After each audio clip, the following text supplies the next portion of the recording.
Assalamualaikum warahmatullahi wabarakatuh. Selamat pagi anak-anak, selamat bertemu dan belajar daring bahasa Indonesia. Bersama saya Ibu Laila Amrulia. Anak-anak, pertemuan kita hari ini materinya tentang pengertian dan struktur teks cerita inspiratif.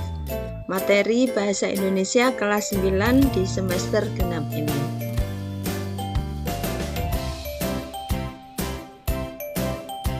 Nah, siapa yang tahu apa sih teks cerita inspiratif?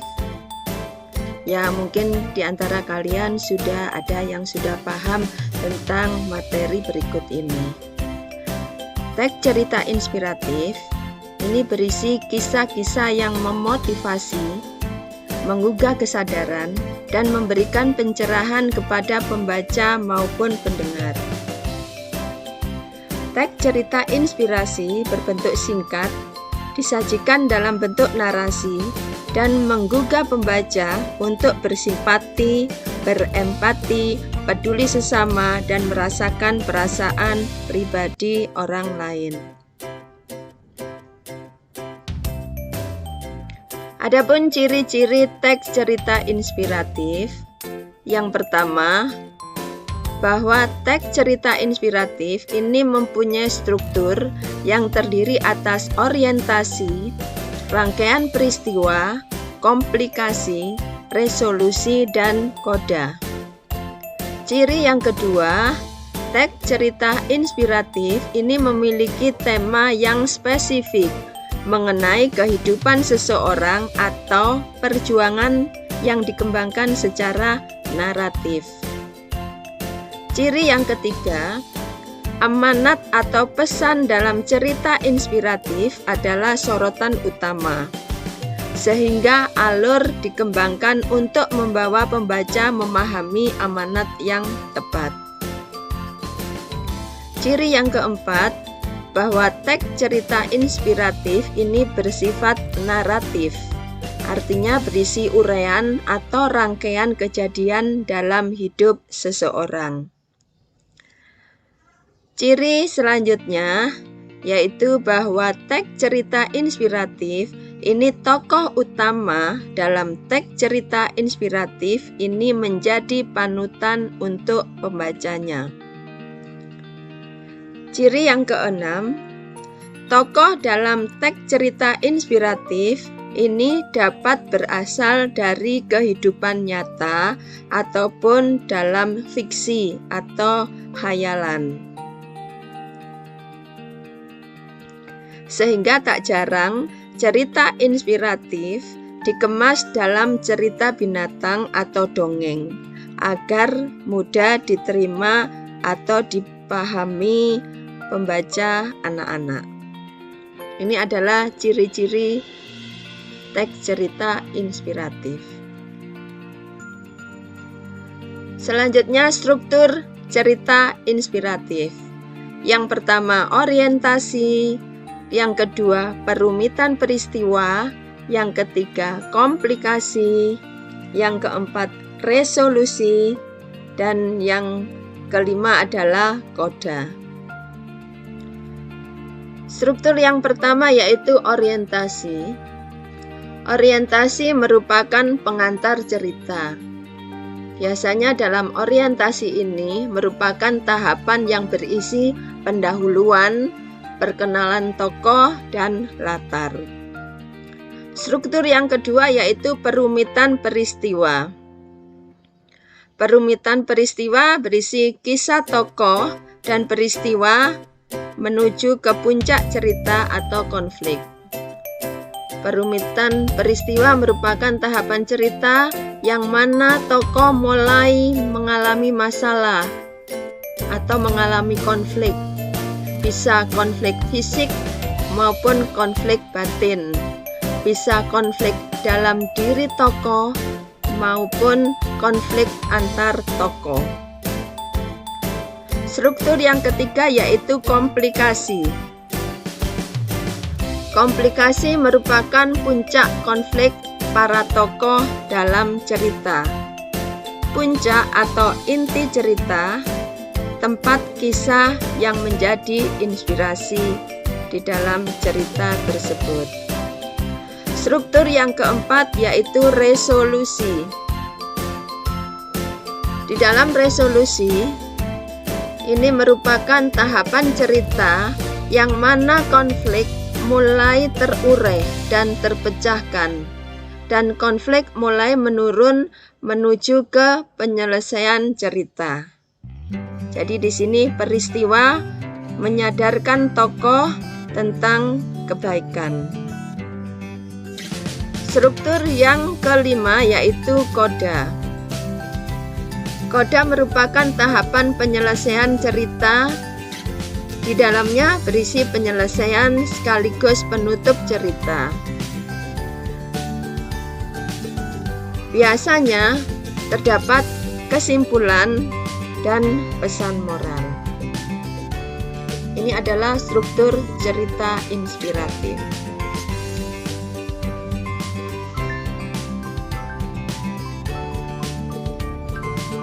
Selanjutnya, jenis cerita inspiratif. Ada dua jenis cerita inspiratif. Yang pertama berdasarkan sifat peristiwa, dan yang kedua berdasarkan tokoh. Yang berdasarkan sifat peristiwa ini terbagi, yang pertama teks cerita inspirasi non-fiksi, dan yang kedua adalah teks cerita inspirasi fiksi atau khayalan. Sedangkan yang berdasarkan tokoh ini terbagi, ada teks cerita inspirasi dari tokoh yang terkenal. Yang kedua ada teks cerita inspirasi sufi, dan yang ketiga adalah teks cerita inspirasi binatang. Paham ya anak-anak? Ini jenis cerita inspirasi. Selanjutnya unsur cerita inspiratif. Unsur yang pertama adalah tema. Tema biasanya dipilih tema yang menarik, tema yang menginspirasi. Yang kedua terdapat alur atau plot.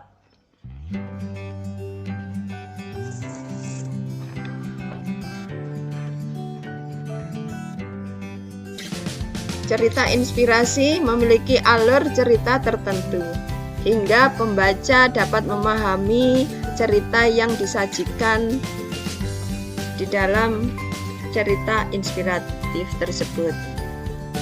Unsur yang ketiga yaitu setting atau latar cerita. Unsur yang keempat yaitu tokoh atau pelaku di dalam cerita tersebut. Unsur yang kelima yaitu penokohan atau watak dari tokoh atau pelaku di dalam cerita tersebut. Unsur yang keenam yaitu sudut pandang pengarang atau point of view, dan unsur cerita inspiratif yang terakhir adalah amanat.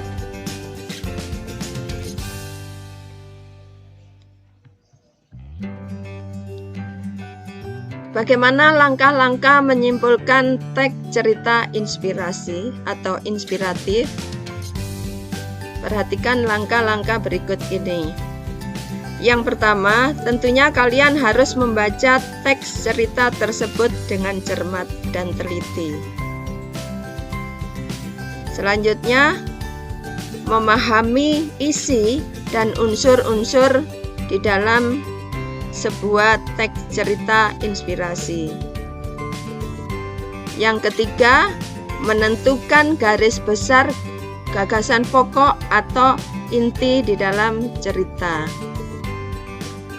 Dan yang terakhir, baru menentukan nilai-nilai cerita yang digunakan sebagai kesimpulan.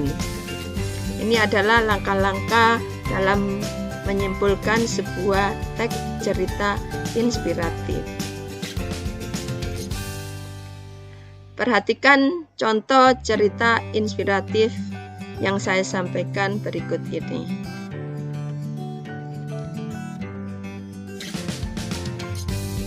Judulnya Paku dan Amarah.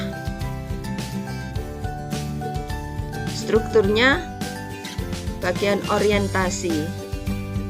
Teksnya, pada masa dahulu ada seorang anak laki-laki. Dia cerdas, berbakat, dan tampan. Sayangnya dia sangat egoistis dan mudah marah. Tidak ada yang mau menjadi temannya.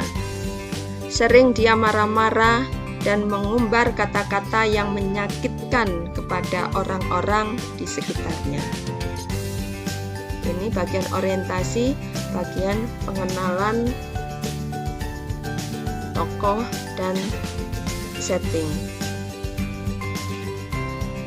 Nah, kata yang digaris bawah ini merupakan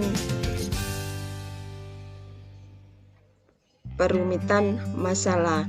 Struktur yang kedua yaitu perumitan masalah. Teksnya yaitu, orang tua anak itu sangat cemas dengan temperamen anaknya. Mereka berpikir apa yang harus mereka lakukan.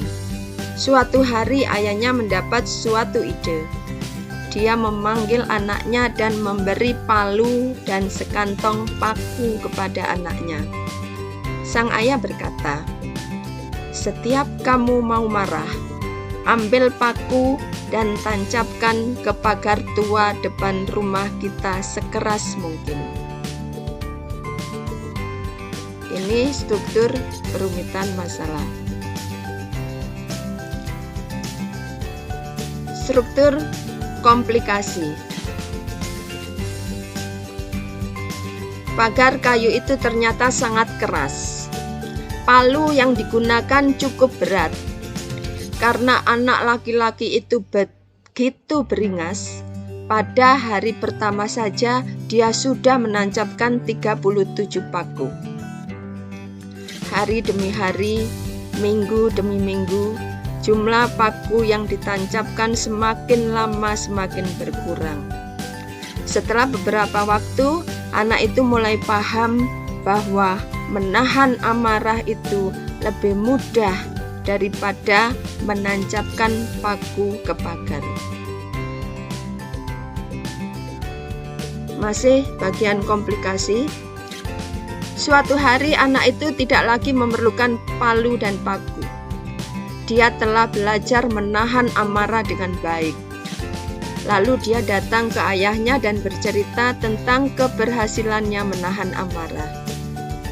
Sekarang setiap saat, jika mampu menahan amarah dalam sehari, cabut paku yang sudah tertancap di pagar.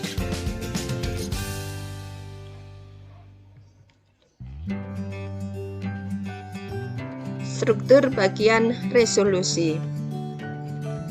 Sekian waktu berlalu, akhirnya sang anak bangga.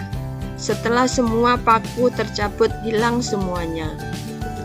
Saat dia datang ke ayahnya dan menceritakan semuanya, dia menawarkan untuk merapikan dan merawat pagar.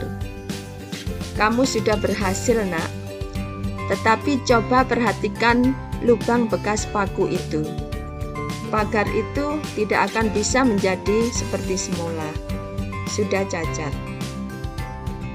Kata yang bergaris bawah ini menunjukkan bahwa paragraf ini merupakan bagian resolusi. Selanjutnya, yang terakhir bagian koda atau struktur koda. Hal yang sama terjadi saat kamu menyakiti orang dengan ucapanmu. Kata-kata meninggalkan bekas luka di hati, sama halnya lubang bekas paku di pagar. Ingat, kita harus memperlakukan setiap orang dengan sayang dan hormat. Sebab, meskipun telah memohon maaf dan dimaafkan, luka di hati tidak akan pernah hilang. Kata yang bergaris bawah, ini merupakan koda atau amanat yang ingin disampaikan penulis kepada pembaca.